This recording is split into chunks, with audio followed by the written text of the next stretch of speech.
kupoteza kila kitu kenye kitu. Lakini wewe make wewe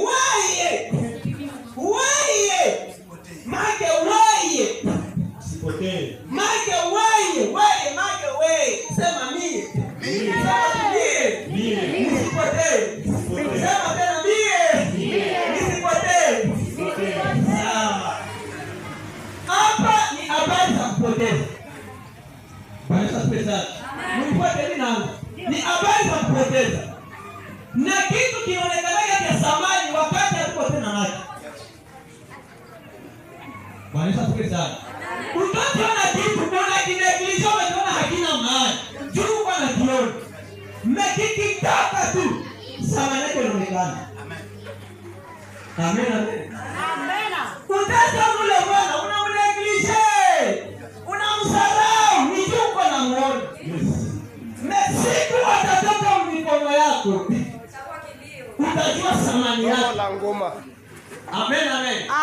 Na kama nilishaona wajane wakwambia pia samani ya Bwana. Wewe uko naye unamkamata kaweke. Unacheza naye. Unamsabote. Tobo la ngoma. Uko naye. Akipima toka. Nyota jua samani yake. Kuna watoto ambao wajua samani ya wazazi wao. Ni tuliko nao. Hawezi jua samani yake ndio uko na muona. Papa ule mama ule. Samani yake inapotea kwako. Unamwambia kisi unapenda. Unamtutuke. Anakutuma unakataa. Ndio uko na muona amekuwa sick. Hautamuona. Nyota jua 10 baba. Baba angekuwa. Mama angekuwa. Paka unaona tosha machozi. Uliza mayatima watakwambia je, samani ya baba, samani ya mama. Wewe uko naye, uko unacheza naye. Nzuri. Nije? Hawezi kwa samani yetu shida tulisho maisha yetu kama mnapoona. Wala wote kama uko na lala, ni mimi ambao tunaomba. Tunakukeshe. Ndio. Unatusarau na tunaiglishe ule wale mfupi anasema nini? Nijua kuna pita unatuona, unapanda unatuona, unagosha unatuona, unatuona. Unatusarau. Kuna siku. Paka na Biblia inasema kama utalitafuta neno, hautaliona. Utalitafuta bali? Hautaliona. Sawa. Utusarau je? Utunegishebe. Hawaza samana mchungaji. Ndusona pondaka pale na muone yuko pale. Unapanda na muone yuko pale. Unashuka muone yuko pale. Samani yake kwako inapotea. Wewe unasahau kama uko na lala unalamuka ndio maombi yake. Amen. Unakomalisha watoto ndio maombi yake. Unaenda unafanikiwa ndio maombi yake. Ile ya kumuona unamkamata mwenzako. Samani yake inapotea. Pole sana. Pema pole sana. Pole sana. Sio kama tuko na kwa ajili ya wewe samani yake. Hakuna. Hawezi iona. Ni juko na muone. Mesiku atatoka.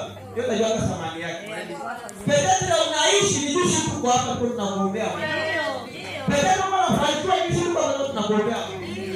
Uko na afasa mashabiki tuko hapa tu tunamuombea. Amen. Kisha samani yetu inakupotea. Unatukamata wenzako. Unatukamata na nipo yako. Amen. Hawezi. Sona leo baba, tena samani ya dola ndio hiyo. Shamkumbuka sana. Shamkumbuka sana. Sasa ni wakati tulifanya gani? Hakuna. Sasa alikuanga pesa tulifanya gani? Amen. Anatoka. Kusa neno. Tunaona samani yake. Shamkumbuka. Tunaona umuhimu wake. Hicho haikoje. Na ndio maisha hii. Ndio maana kwa misali taifa malingaka sewana shughuli tafanya nini? Shaida. Hapa sasa mtaona mtasema lipe. Yesu mtasema sasa yeye alipata yao mbili lakini problema ni mapengo tu. Kutoka na leo pili ni mandafu tu. Na yeye kwa problema juu ya upata kaza na sasa inanyolewa. Lakini kwa sasa ndio unaniona bikepe. Unanisarau. Unanilegushe. Ngoja. Ipo siku. Ipo siku. Bwana sana. Amen. Ila bali tunasoma hapa kulikuwa mtu yake kisi. Biblia inasema alikuwa tajiri. Na alikuwa na mtoto. Sasa ule mtoto Biblia inasema kama alikuwa mzuri. Sasa Biblia inapeleka Biblia kwamba wazi. Biblia inasema kama huyu mtu ni mzuri hata kwa kitu kingine. Alwa watu wanajiana moyo. Kwa watu wengine tu neema ya Mungu. Neema ya Mungu hapa nini? Ya tosha. Usati tunaona sawa hapa ni neema ya Mungu. Anapanga sawa neema hapa. Ni grace tu hapa. Neema ile kwa neema Biblia inapata wazi. Sasa huyu mtu alikuwa mzuri. Alikuwa mrefu. Alikuwa kokari. Mpaka na tabia yake ilikuwa kama mzuri. Na Biblia inasema kama na alikuwa kama mrefu kushinda hata baba yake mzazi. Amen. Alikuwa mrefu kushinda hata baba yake mzazi. Amen. Ningenda chambua pale mzuri. Amen. Kisha sasa magamu suri yake, magamu yana yake, magamu mtoto wake yake, haikutumanga punda zisipotee. Sasa tunaelewana.